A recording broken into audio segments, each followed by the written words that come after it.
মুসলমান আর ইমানদারের তামান্না হলো শাহাদাতের মৃত্যু।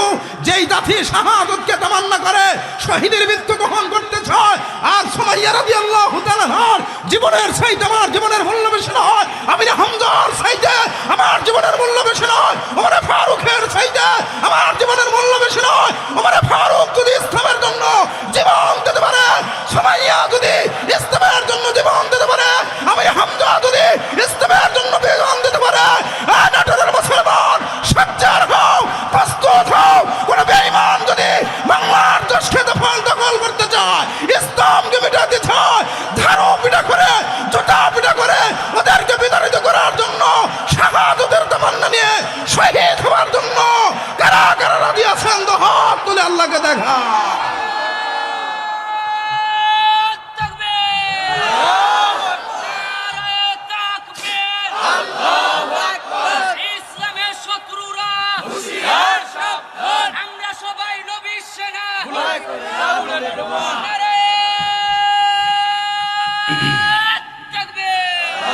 আমার ভাইরা, বর্তমান পৃথিবীর শুধু একটা রিপোর্ট আপনাদের শেয়ার করতে চাই। বিরক্ত হচ্ছে? আপনারা সকল বলে আপনাদের এই নাটোর বাংলাদেশ না, তামাম ওয়ার্ল্ড, তামাম পৃথিবী, বর্তমান পৃথিবীর যত বেঈমান আছে, চাই সে হিন্দু হোক, বৌদ্ধ হোক, ইহুদি হোক, খ্রিস্টান হোক, সকল ঐক্যবদ্ধ, সকল বেঈমান ঐক্যবদ্ধভাবে সিদ্ধান্ত নিয়েছে এই পৃথিবীর মানচিত্র থেকে, এই পৃথিবীর মানচিত্র থেকে ইসলাম আর মুসলমানদেরকে চিরতরে মিটাই দিবে। পৃথিবীর মধ্যে ইসলাম বলতে কোনো ধর্ম তারা দেখতে চায় না, আর মুসলমান বলতে কোনো জাতি এই পৃথিবীতে তারা রাখতে চায় না। কথা কন, আমার সাথে একটু আওয়াজ দিয়ে কথা বলবেন, ঠিক না বা ঠিক? সম্মানিত শুধু এই সিদ্ধান্ত নিয়েই আদা জল খেয়ে তারা মাঠে নেমেছে। পৃথিবীর মধ্যে সবচাইতে কোরআন সুন্নাহর আইন যেখানে বাস্তবায়িত হয়েছে সেই হলো আফগানিস্তান, একটা মুসলিম দেশ। এই আফগানিস্তানের মতো মুসলিম দেশকে চিরতরে ধ্বংস করে দেওয়ার জন্য, ধূলিসাৎ করে দেওয়ার জন্য এমন কোন জুলুম, অত্যাচার আর নির্যাতন নাই। আমেরিকার মতো পাওয়ারফুল জাতি, পাওয়ারফুল দেশ আফগানিস্তানের উপর জুলুম, অত্যাচার, নির্যাতন করেছে। ওদেরকে ধ্বংস করে দেওয়ার জন্য নাটোরের মুসলমান সিংড়ার ইমানদার কিন্তু একটি কথা আছে, রাখে আল্লাহ। আমার সাথে একটু কথা বলবেন, রাখে আল্লাহ। মারে কে? আফগানিস্তানের পক্ষে কেউ না থাকলে কে আছে? একটু আওয়াজ দিয়ে বলেন, কে আছে? আফগানিস্তানের মুসলমান আমেরিকার ওই লাল কুত্তার বাচ্চা পাওয়ার আর শক্তির দিকে লক্ষ্য করে নয়, ইমানের বলে বলির হয়। যখন কোরআন মুখে নিয়ে, অস্ত্র হাতে নিয়ে, ইমানের বলে বলির হয়, কালিমার স্লোগান দিয়ে, তাকবীরের ধ্বনি দিয়ে যখন মাঠে নেমেছে, ওই লাল কুত্তার বাচ্চা আমেরিকা লেজ গুটিয়ে পালাইতে বাধ্য হয়েছে। কথা বলেন, ঠিক না বা ঠিক?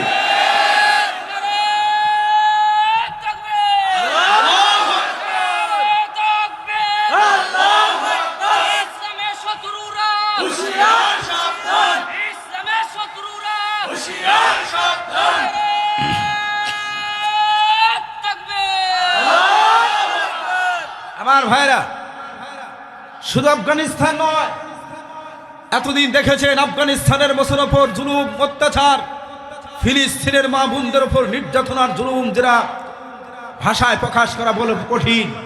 ইতিহাস সাক্ষী, আমরা চোখের সামনে দেখেছি। ওই যে আমার হিন্দুস্তানে কাশ্মীরের মা বোনদের উপর নির্যাতন আর জুলুম চলছে, মায়ানমারের মুসলমানদের উপর জুলুম, অত্যাচার চলছে। ও বাংলাদেশের মুসলমান, এতদিন আফগানিস্তানে দেখেছো, ফিলিস্তিন দেখেছো, মায়ানমার দেখেছো, হিন্দুস্তান দেখেছো, এবার আর সেদিন বেশি দূর নয়। সোচ্চার হও, জাগ্রত হও, বাংলাদেশের ইমানদার জাগ্রত হও, আর সেদিন বেশি দূর নয়। এবং এবার কুলাঙ্গারদের চোখ পড়েছে আমার সোনার বাংলাদেশের উপর। কথা বলেন, ঠিক না ব্যাটি? তারা এই দেশের উপর এখন চোখ পড়েছে। তাদের সিদ্ধান্ত হলো বাংলাদেশ ছোট দেশ হতে পারে, ইমানদারের অভাব নয়, নামাজীর অভাব নয়, মসজিদ মাদ্রাসার অভাব নয়। সুতরাং বাংলার জমিন থেকে ইমানদারদেরকে উৎখাত করতে পারে, মসজিদ মাদ্রাসা বন্ধ করতে চায়, ইমানের বাতি নিভাই দিতে চায়। ও নাটোরের মুসলমান, সিংড়ার যুবক, আমি আপনাদের কাছে জানতে চাই, কোন কুলাঙ্গার বেঈমান যদি আমার এই মাতৃভূমিকে দখল করে ইসলামকে মিটাই দিতে চায়, আপনারা মেনে নেবেন? একটু জোরে বলেন না, মেনে নিবেন? আমরা স্পষ্ট ভাষায় বলে দিতে চাই, কুলাঙ্গার বেঈমান ইহুদি খ্রিস্টান শুনে রাখো, এবং তাদের পোষা দালাল যারা বাংলার জমিনে থাকো, কিন্তু বেঈমানের সেই করো, দালালি করো, তাদের পোষা দালালরা শুনে রাখো, এদেশের মুসলমান 90% মুসলমানের দেশে, এদেশের মুসলমানের অর্থের অভাব হইতে পারে, চাকরি ব্যবসার অভাব থাকতে পারে, কিন্তু ইমানের কোনো অভাব নয়। মসজিদ মাদ্রাসার জন্য, কোরআনের জন্য, ইসলামের জন্য বুকের তাজা রক্ত জমিনে ঢেলে দেবে, স্ত্রী বিধবা হবে। ইসলামের জন্য যদি ডাক আসে, রাজপথে আমার প্রয়োজন হয়, কারা কারা প্রস্তুত আছেন তো হাত তুলে আল্লাহকে দেখায় দেয়।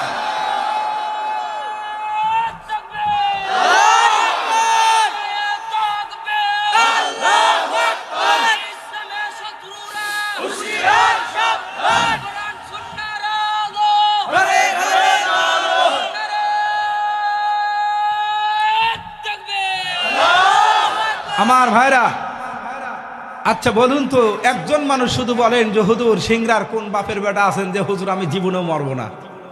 দেখি, পারবেন? এই কথা কয় না, পারবেন?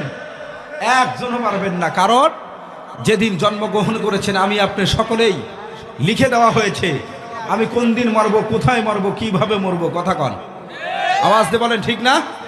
আমি কোথায় কোথায় মরব, কিভাবে মরব, কোন দিনে মরব, সব লিখে দেওয়া হয়েছে।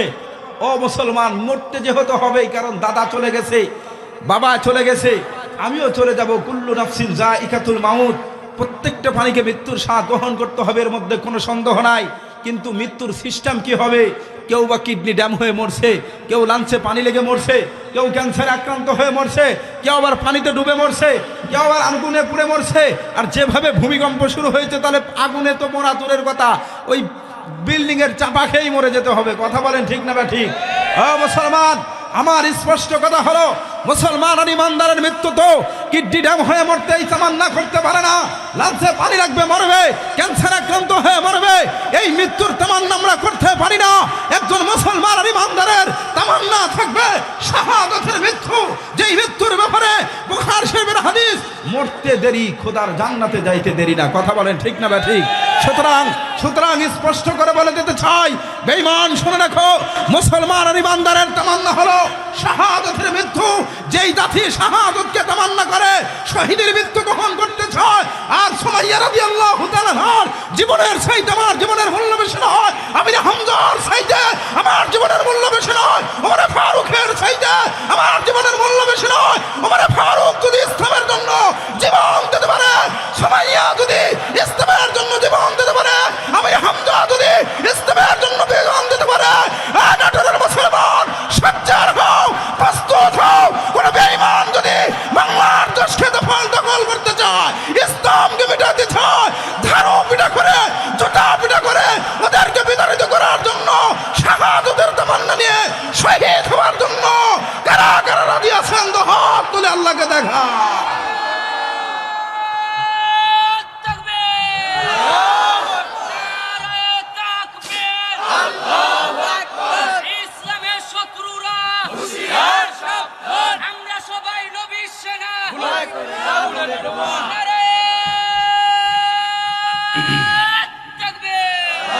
আমার ভাইরা, এজন্য এই দেশে ইসলাম আছে, ছিল, থাকবে। কথা কন, এদেশে কেউ নেতৃত্ব দিবে, অসুবিধা নাই, যে দেয় দিক, কিন্তু কোরআনকে মাইনাস করে সম্ভব না।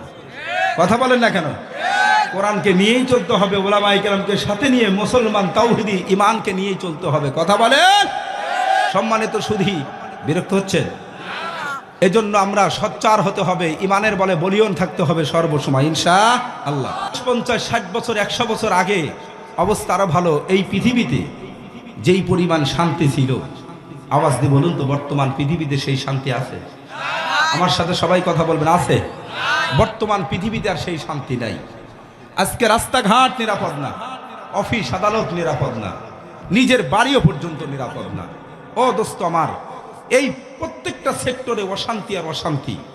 এই অশান্তির কারণ আমি যদি একটা একটা করে খুলে বলি, অনেক লম্বা টাইম লাগবে, সময় এত আমি নেব না। আমি শুধু একটা কারণ বলেই মূল আলোচনার মধ্যে চলে যাব।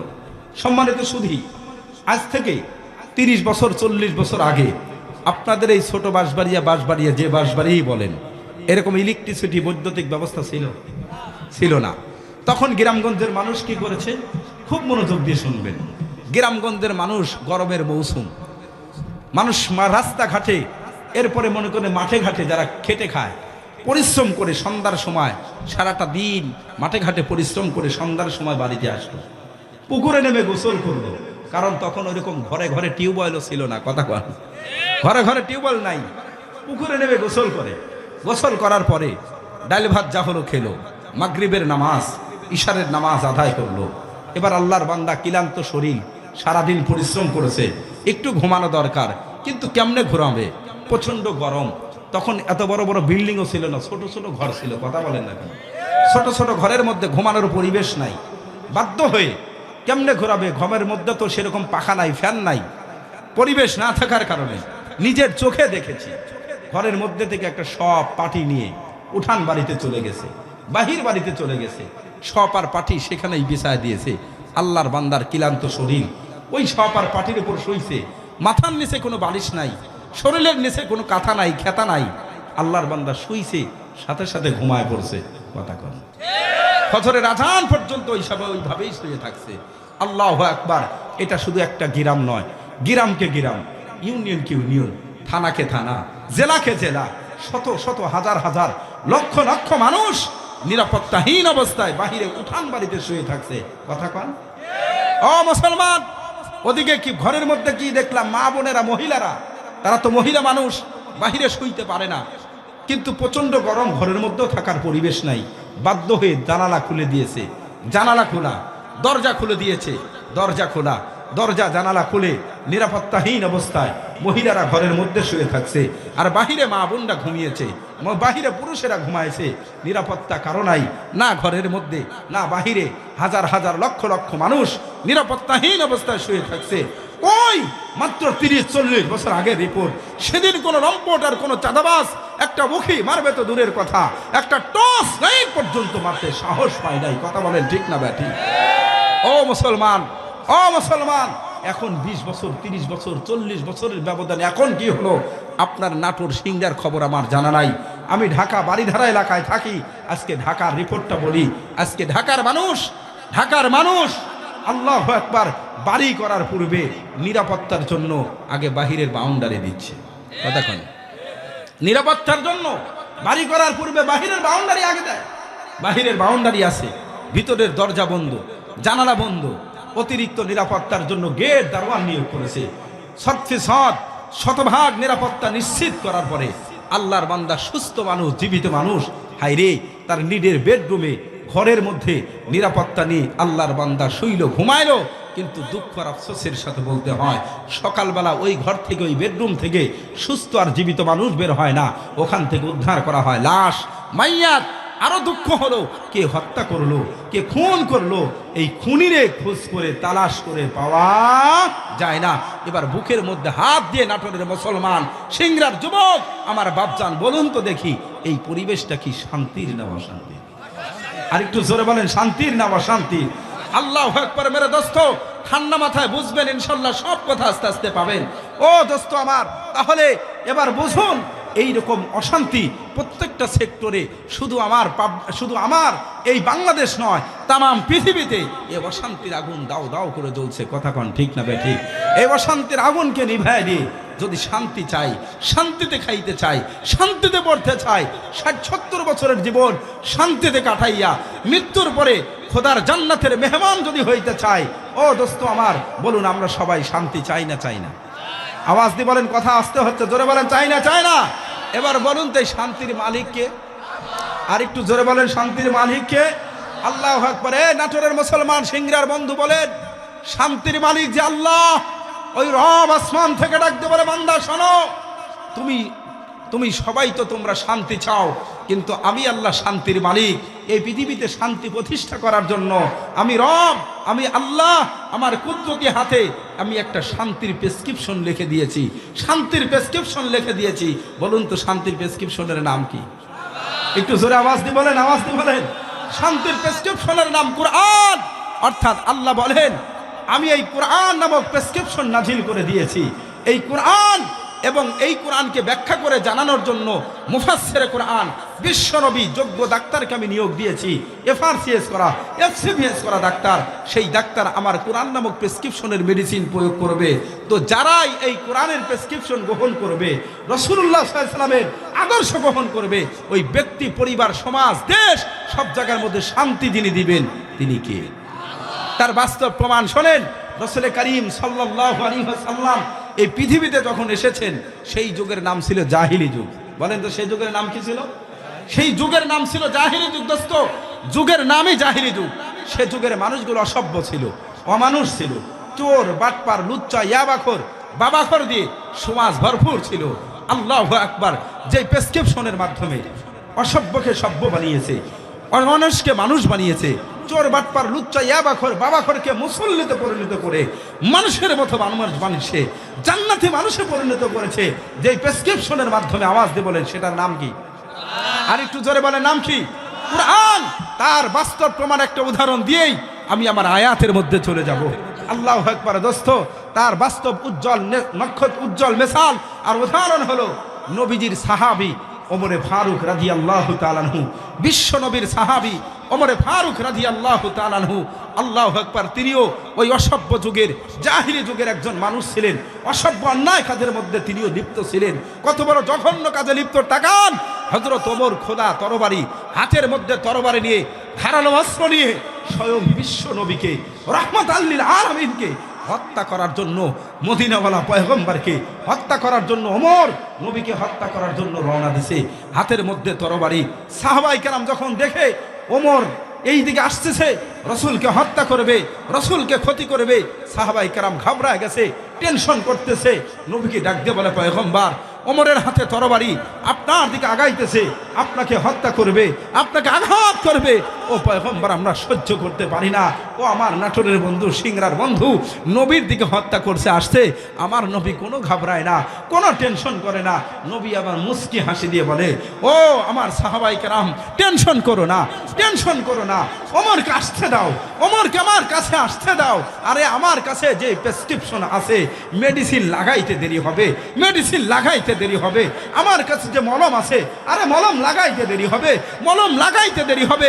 জাহান্নামী ওমর জান্নাতি ওমরে পরিণত হইতে দেরি হবে না। চিৎকার দিয়ে বলেন সুবহানাল্লাহ। সত্যই ও আমার সিংড়ার বন্ধু, জাহান্নামী ওমর বিশ্ব নবীর কাছে যখন চলে এসেছে, পয়গম্বরে আরবি সঙ্গে সঙ্গে কোরআনুল কারীমের এই প্রেসক্রিপশনের মেডিসিন লাগায় দিয়েছে, মলম লাগায় দিয়েছে। আরে লাগাইতে দেরি, জাহান্নামী ওমর জান্নাতি ওমরে পরিণত হইতে দেরি হয় নাই। নবীর জবান থেকে ঘোষণা করলেন, উমার ফিল জান্নাহ, উমার ফিল জান্নাহ, উমার ফিল জান্নাহ। বিশ্ব নবীর হাতে 10 জন সাহাবী দুনিয়ার থেকেই জান্নাতের সার্টিফিকেট পেয়েছেন, দুনিয়ার থেকেই জান্নাতের সার্টিফিকেট পেয়েছেন। হযরত ওমর বিশ্ব নবীর হাতে দ্বিতীয় নম্বরে জান্নাতের সার্টিফিকেট পেয়েছেন। চিৎকার দিয়ে আওয়াজ দিয়ে বলেন আল্লাহু আকবার। আর জোরে বলেন আল্লাহু আকবার, আল্লাহু আকবার। দোস্ত, কি বলবো আর? আজকে মূল কথাটা শোনেন। যেই কোরআনের মাধ্যমে ভালো করে বুঝবেন, যেই কোরআনের মাধ্যমে অসভ্য সভ্য হয়, অমানুষ মানুষ হয়, চোর, বাটপার, লুচ্চা, ইয়াবাখোর, বাবাখোর মুসল্লিতে পরিণত হয়, জাহান্নামী মানুষটা জান্নাতি মানুষে পরিণত হয়, পরিবার সুন্দর হয়, সমাজ সুন্দর হয়, দেশ সুন্দর হয়। ও দোস্ত আমার, মানুষ শান্তিতে চলতে পারে, কিন্তু দুঃখ আর আফসোস সাথে বলতে হয় সেই কোরআনকে এক শ্রেণীর মানুষ বলে, কোরআনকে তুচ্ছ মনে করে, কোরআনের মতো ঐশী বাণী এই কিতাবকে তুচ্ছ কিতাব মনে করে। আরো বলে কোরআন যারা পড়ায়, কোরআন যারা পড়াশোনা করে এরাও তুচ্ছ, এরা সমাজের বোঝা, এরা মূর্খ, এরা অশিক্ষিত, এরা অমানুষ। আর কোরআনকে এক শ্রেণীর মানুষ আরো এক ধাপ আগিয়ে গিয়ে বলে যে কোরআন তো মাত্র 2 কেজি কিতাব, এটা কাগজের 2 কেজি কিতাব, 5 কেজি কিতাব, এটা পড়ে আর কতটুকুই যোগ্যতা হবে, আর কতটুকুই বাকি করতে পারবে, আর এটার পাওয়ারই বা কতটুকু? চিৎকার দিয়ে বলেন নাউজুবিল্লাহ।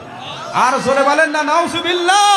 যেই সমস্ত বন্ধুরা, দোস্ত, যারা তোমরা বলো যে কোরআন তুচ্ছ কিতাব, কোরআন পড়নেওয়ালার আর দামি বা কতটুকু হবে, মূল্য বা কতটুকু হবে, 2 কেজি আর 5 কেজি, আমি তাদেরকে বলি, দোস্ত, আদার ব্যাপারী হয়ে জাহাজের খবর নিও না, আদার ব্যাপারী হয়ে জাহাজের খবর নিও না। দোস্ত, এই কোরআন সম্পর্কে তোমার আইডিয়া নাই যে কোরআন 2 কেজি আর 5 কেজি নয়, এই কিতাব কত বড় ওজন, এর পাওয়ার কত বেশি, ওয়েট কত বেশি। স্বয়ং কিতাবের মালিক যিনি আসমানের মালিক আল্লাহ, তিনি নিজে কোরআনে কারীমের মধ্যে তার ঘোষণা করেছেন। চিৎকার দিয়ে বলেন আল্লাহু আকবার। আল্লাহ পাক রব্বুল আলামিন বলেন, ইন্না আরাদনাল আমানাতা আলাস সামাওয়াতি ওয়াল আরদি ওয়াল জিবাল।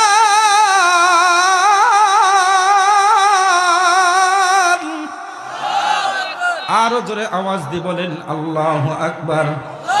মুসলমান বন্ধুরে আমার, আল্লাহ পাক রব্বুল আলামিন ডাকতে বলে, বান্দা বান্দি রে, আমার এই কুরআন এটা সাধারণ কোনো কিতাব নয়, এটা 2 কেজি আর 5 কেজি নয়। খবরদার খবরদার, এই কিতাব এত ওজন, এত ওয়েট, এত ওজন। স্বয়ং আল্লাহ পাক রব্বুল আলামিন তিনি ডাকতে বলেন, কিতাব কত বড় কুরআন, এই কোরআনের ওজন কত বেশি, কোরআন কত বড় পাওয়ারফুল কিতাব, ভালো করে শোনো। আর এই কোরআনের সাথে যারা সম্পর্ক করবে, কোরআনের সাথে বন্ধুত্ব করবে, কোরআন যারা পড়বে আর পড়াবে, তার মর্যাদাও কত হবে, পর্যায়ক্রমে বলা হবে। আল্লাহ পাক রব্বুল আলামিন প্রথমে ডাক দিয়ে বলে, ইন্না আরাদনাল আমানাতা আলাস সামাওয়াতি ওয়াল আরদি ওয়াল জিবাল। এ বান্দা শোনো, আমি আমার এই কোরআনকে সর্বপ্রথম আমি আসমানের উপর নাজিল করতে চেয়েছিলাম। আমি আসমানকে ডেকে বললাম, আসমান, আমি তোমার উপর আমার কোরআনকে নাজিল করতে চাই, আমার কোরআনের দায়িত্ব আমি তোমাকে দিতে চাই। আসমান, তুমি কি রাজি আছো আমার কোরআনের দায়িত্বটা তুমি বহন করবা? ও মুসলমান বন্ধুরা আমার, সঙ্গে সঙ্গে আসমান অস্বীকার করে দিচ্ছে, আল্লাহ আপনার কোরআন এত ওজন, এত ওজন, এটার ওয়েট এত বেশি গো মাওলা। এই কোরআন যদি আমার উপর নাজিল করে, আমি আসমান ভেঙে চুরমার হয়ে যাব, আমার নামও নিশানা থাকবে না। মালিক আল্লাহ, আমি ক্ষমা চাই, আপনি এই কোরআন আমার উপর নাজিল করেন না। আল্লাহু আকবার বলেন। আল্লাহ, কত বড় ওজন, কত দামি কিতাব, এর ওয়েট কত বেশি, স্বয়ং আসমান পর্যন্ত অস্বীকার করে দিচ্ছে, আল্লাহ আপনার এই কোরআন আমি বহন করতে পারবো না, আপনি আমারে ক্ষমা করে দেন, মাফ করে দেন। আল্লাহু আকবার বলেন।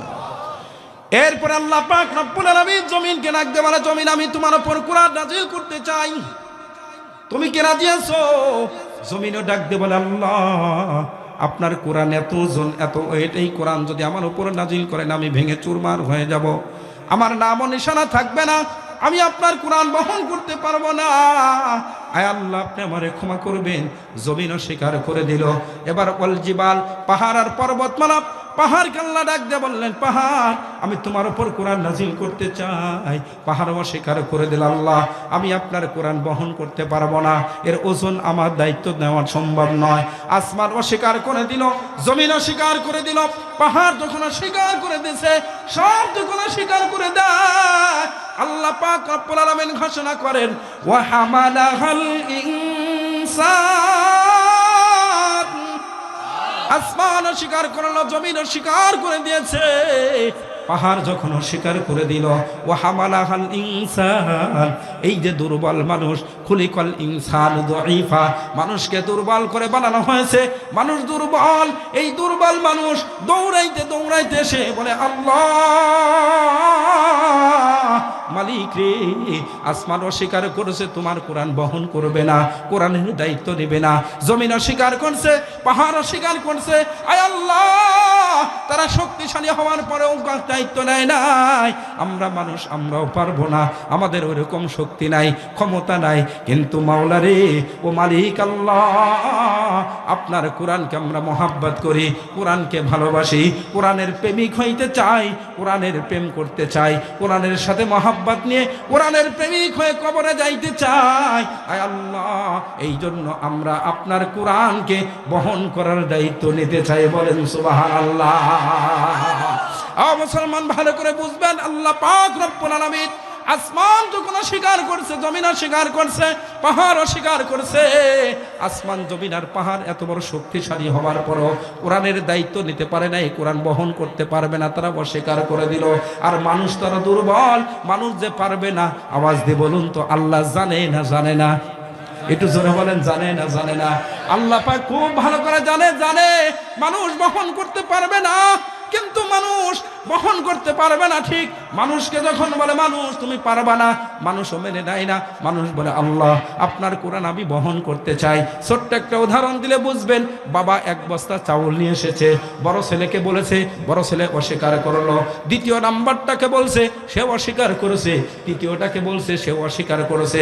এবার ছোট্ট সন্তান, 10 বছরের সন্তান দৌড়াইতে দৌড়াইতে এসে বলে আব্বু আমি তোমার চাউলের বস্তাটা আমি বহন করতে চাই, আমার মাথায় উঠাইয়া দাও, আমি বাড়ি পর্যন্ত চাউলের বস্তা নিয়ে যাব। আল্লাহু আকবার বলেন। এবার বাবা কিন্তু জানে যে ছোট ছেলের উপর, মাথার উপর যদি বস্তাটা দেই তাহলে তার ঘাড় ভেঙে যাবে, সে পারবে না। বলেন বাবা জানে না? জানে না।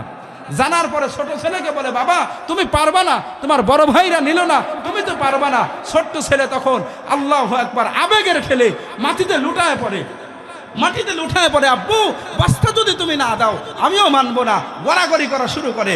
বাবা তখন অপারগ হয়ে তখন যখন ছেলেকে বুঝতে পারে না, তখন ছোট্ট বাচ্চাকে ডাক দিয়ে বলে ঠিক আছে বাবা তুমিই এই বস্তা বহন করবা, তোমার মাথার উপর দিচ্ছি। আল্লাহু আকবার। তখন বাবা এত বড় জালেম না যে ছোট বাচ্চার মাথার উপর বস্তা দিয়ে তার মাথা নষ্ট করে দেবে, ঘাড় ভেঙে দেবে। তখন কি করে বাবা দেখবেন ছোট বাচ্চার উপর নামমাত্র বস্তাটা চাপায় দেয়, নামমাত্র বস্তাটা দেয়। আর বাবা দেখবেন দুই পাশ থেকে হাত দিয়ে সুন্দর করে বস্তার পুরো ওজন নিজের দায়িত্ব নিয়ে আর ছোট্ট বাচ্চার মাথার উপর নামকে অস্তে দিয়ে বলে যাও এবার তুমিই বস্তা বহন করলা। ছোট্ট ছেলে বহন করে বলে আম্মু আব্বুর বস্তা আমি বহন করেছি, ভাইয়া আমি আব্বুর বস্তা বহন করেছি। সকলের কাছে সে আনন্দ করতে থাকে, সে নিজেকে গর্ব করতে থাকে আমি আমার বাবার বস্তা বহন করেছি। কথা কোন ঠিক না ব্যাঠিক? মূলত তার বাবাই বহন করেছে, নামকে বস্তা তার মাথার উপর দিয়েছে। কথা কোন ঠিক না ব্যাঠিক? এ নাটোরের মুসলমান ভালো করে বুঝবেন, আমার আল্লাহ ডাক দিয়ে বলে বান্দা মানুষ রে তুমি কোরআন বহন করতে পারবা না, আসমান পারে নাই, জমিন পারে নাই, পাহাড় পারে নাই, তুমিও পারবা না। কিন্তু তারপরেও যখন তুমি মহাব্বত নিয়ে, ভালোবাসা নিয়ে, আন্তরিকতা নিয়ে আমার কোরআন বহন করার সিদ্ধান্ত নিয়েছো, যাও যাও আমি আল্লাহ তোমার উপর নামকে বাঁচতে মানুষের উপর আমি কোরআন নাজিল করলাম, এর মূল হেফাজতের দায়িত্ব স্বয়ং আমি আসমানের মালিক আল্লাহ আমার কুদরতি হাতে রেখে দিলাম। সুবহানাল্লাহ, জোরে বলেন সুবহানাল্লাহ। ও দোস্ত এবার আমার সাথে কথা বলবেন, আওয়াজ দিবেন, বলুন তাহলে এই কিতাব কার কিতাব? এই কোরআন কার কিতাব? এটা নাজিল করেছে কে? আর একটু জোরে বলেন। এবার বলুন এটা হেফাজতের দায়িত্ব নিয়েছে কে? আল্লাহু আকবার। দোস্ত যেই কিতাব আল্লাহর নাজিল করেছে আমার আল্লাহ, এটার হেফাজতের দায়িত্ব স্বয়ং আল্লাহ পাক নিয়েছেন, ঘোষণা দিয়েছেন। কিন্তু দুঃখ আর আফসোসের সাথে বলতে হয় যে কোরআন নামক বাতি আল্লাহ জ্বালিয়েছে, সেই বাতি কি ফু দিয়ে নিবানো সম্ভব? একটু জোরে বলেন সম্ভব? এরপরেও দেখবেন এক শ্রেণীর মানুষ আমার বাংলাদেশে 90% মুসলমানের দেশেও স্লোগান দেয় মাদ্রাসা বন্ধ করে দেব, কোরআনের বাতি নিভিয়ে দেব। এরকম কুলাঙ্গার বাংলার জমিনে আছে না নাই? আরো জোরে বলেন আছে না নাই? আমরা তাদেরকে বলি দোস্ত বাতি, কোরআনের বাতি নিভানোর আগে, মাদ্রাসা বন্ধ করার আগে তুমি আগে নিজের তলাটা ঠিক করো, তোমার তলা ঠিক আছে কিনা। আরে কথা বলেন না কেন? এই চেষ্টা, তোমার এই স্লোগান তোমার বাবায় দিয়েছিল, তোমার দাদায় দিয়েছিল। তোমার বাবা আবু জেহেল কোরআনের বাতি নিভাইতে চেয়েছে, পারে নাই। নমরুদ পারেছে, পারে নাই। ফেরাউন চেষ্টা করেছে, পারে নাই। আল্লাহ বলে ফেরাউনকে আমি পানিতে চুবায় মারছি, নমরুদকে আমি ন্যাংরা মশা দিয়ে সাইজ করেছি, আবু জেহেলকে মুআজ আর মুআওয়াজ দুই বালককে দিয়ে সাইজ করেছি।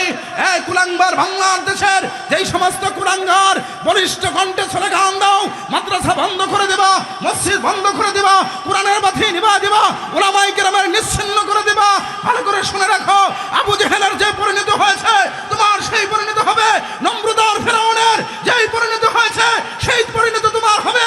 এদেশের মুসলমান ঐক্যবদ্ধভাবে কোরআনের পক্ষে, ইসলামের বন্যে যদি জীবন দেওয়ার প্রয়োজন হয় রাজপথে রক্ত দেবে, জীবন দেবে, সব কিছু দেওয়ার জন্য যদি ডাক আসে, কারা কারা প্রস্তুত আছেন কোরআন প্রেমিক হয়ে কোরআনের জন্য রাজপথে নামার জন্য? দুহাত তুলে আল্লাহকে দেখায় দেয়।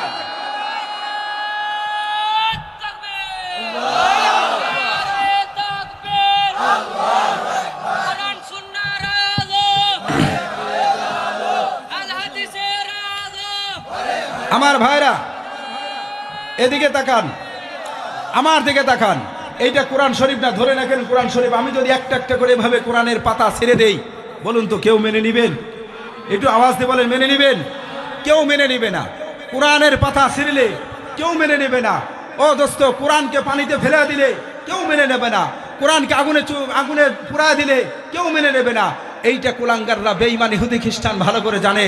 দোস্ত ভালো করে শোনো, ও বেঈমান শুনে রাখো, আমার দেশের মুসলমান এই নাটোরের যুবক, সিংড়ার যুবক নামাজ পড়ে না, রোজা রাখে না, তেলাওয়াত করে না, জিকির করে না, এমনকি মুখে দাড়ি নাই, আপন জায়গায় রাখো, কিন্তু এদেশের মুসলমান কোরআনকে মহব্বত করার ভালোবাসে। কোরআনের পাতা ছিঁড়বা, কোরআনকে পানিতে চুবাইবা, কোরআনের শরীরে আগুন লাগা দিবা, কোরআনকে পুরাবা।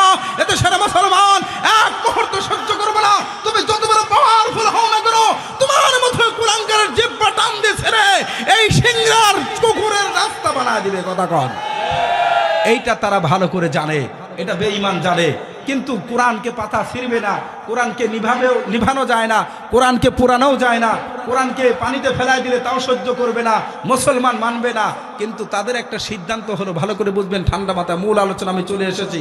তাদের একটা সিদ্ধান্ত হলো, বেঈমান ইহুদি খ্রিস্টান শত শত বছর ধরে গবেষণা করে দেখেছে যে মুসলমানদের ঈমান হরণ করতে হলে, মুসলমানদের থেকে যদি ঈমান হরণ করতে হয়, তাহলে সর্বপ্রথম যে কাজটা হবে, তাদের বুক থেকে কোরআনকে আগে ছিনায় নিতে হবে। কোরআন যদি তাদের কাছ থেকে ছিনায় নেওয়া যায়, তাদেরকে বেঈমান বানানো সহজ। কথা বলেন ঠিক না বা ঠিক? কিন্তু কোরআনের পাতা ছিঁড়া যাচ্ছে না, কোরআনকে পানিতে ডুবানো যাচ্ছে না, কোরআনকে আগুনে পোড়ানো যাচ্ছে না। এখন এই কোরআন তাদের কাছ থেকে ছিনায় নিবে কেমনে? এই জন্য তার একটা সূক্ষ্ম ষড়যন্ত্র, ভালো করে বুঝবেন, সূক্ষ্ম ষড়যন্ত্র, বেঈমানদের সূক্ষ্ম ষড়যন্ত্র। তারা একটা তত্ত্ব সন্ত্রাস কি? তারা একটা স্লোগান চালু করছে যে তোমাদের বাচ্চাদেরকে মাদ্রাসায় দিও না, তোমাদের বাচ্চাদেরকে মাদ্রাসায় দিও না, মাদ্রাসায় ভর্তি করো না। কেন? তারা মাদ্রাসায় ভর্তি হয়ে হাফেজ হবে, আলেম হবে, এরা ভালো শিক্ষিত হবে না, এরা ভালো চাকরি পাবে না, এরা ভালো সার্টিফিকেট পাবে না, এরা ভালো খাউন পাবে না, এরা প্রতিষ্ঠিত হবে না, এরা অমানুষ হবে, সমাজের বোঝা হবে। কথা কন। এক দোস্তকে জিজ্ঞেস করে, দোস্ত তোমার কয় ছেলে? বলে আমার 4 ছেলে। কথা বুঝতেছেন? কথা কি বুঝে আসে? বলে 4 ছেলের অবস্থা কি, পজিশন কি? বলে 1 নম্বর ছেলে ডিসি, 1 লাখ টাকা বেতন পায়। 2 নম্বর ছেলে আমার এসপি, সেও 1 লাখ টাকা বেতন পায়। 3 নম্বর ছেলে বিএসসি ইঞ্জিনিয়ার, সেও 1 লাখ টাকা বেতন পায়। এই দোস্ত যখন তার ছেলেদের বিবরণ দেয়, মহা খুশি। মনে এই সিংড়া বাঁশবাড়িয়ার জমিনে নাই, আসমান দিয়ে হাঁটতেছে। কথা কয় না? অনেক খুশি।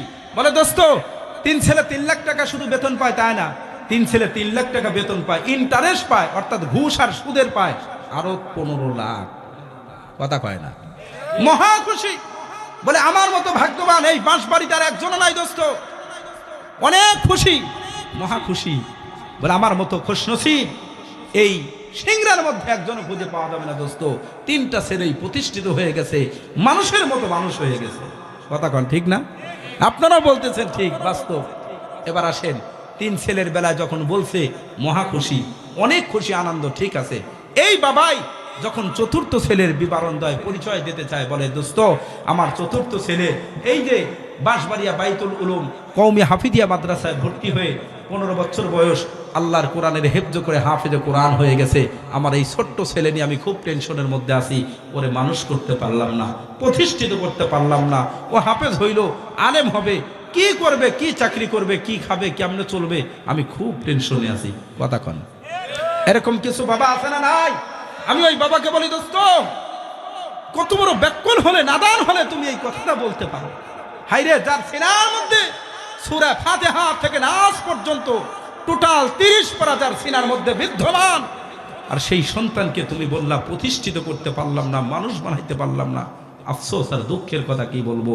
ও দোস্ত, এবার দেখা যাবে কে প্রকৃত প্রতিষ্ঠিত হয়েছে, কে মানুষ হয়েছে, আর কে অমানুষ হয়েছে। এবার দেখা যাবে ইনশাআল্লাহ।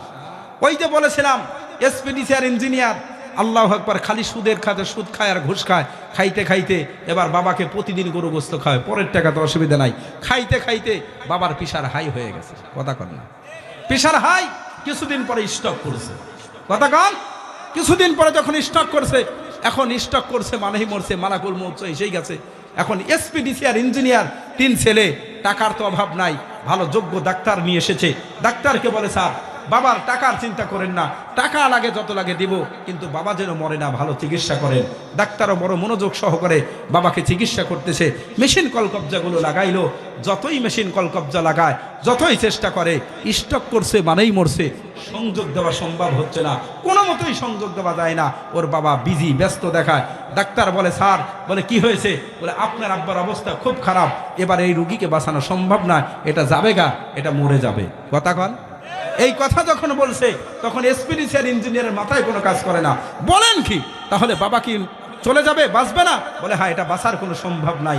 ও দোস্ত আমার, তখন এসপিআর ডিসিআর ইঞ্জিনিয়ার মহাব্বাতেই, আপনাদের নাটোরের খবর আমার জানা নাই, আমাদের পাবনায় যেটা করে মহাব্বাতের সাথে এসপিডিসি ইঞ্জিনিয়ার শুধু যোগ্যতা অর্জন করেছে, জাগতিক শিক্ষায় শিক্ষিত হয়েছে, কিন্তু বাবার মরণের সময় কি করতে হয়, কি করতে হয় এই জিনিসটা জানে না। তখন এসপি মহাব্বাত করে বাবার বুকের উপর শুয়ে পড়ছে, আব্বা বলে বাবার বুক চেপে ধরছে, ডিসি যা পেটের উপর, ইঞ্জিনিয়ার যা পায়ের উপর শুয়েছে, তিন ছেলেই একবারে বাবার গায়ের উপর চাপছে। এক একজন তো ঘুষখোর আর সুদখোর, এক একজন 2 মণ করে পেট মোটা মোটা, 3 দুগুণে 6 মণ। কথা কন।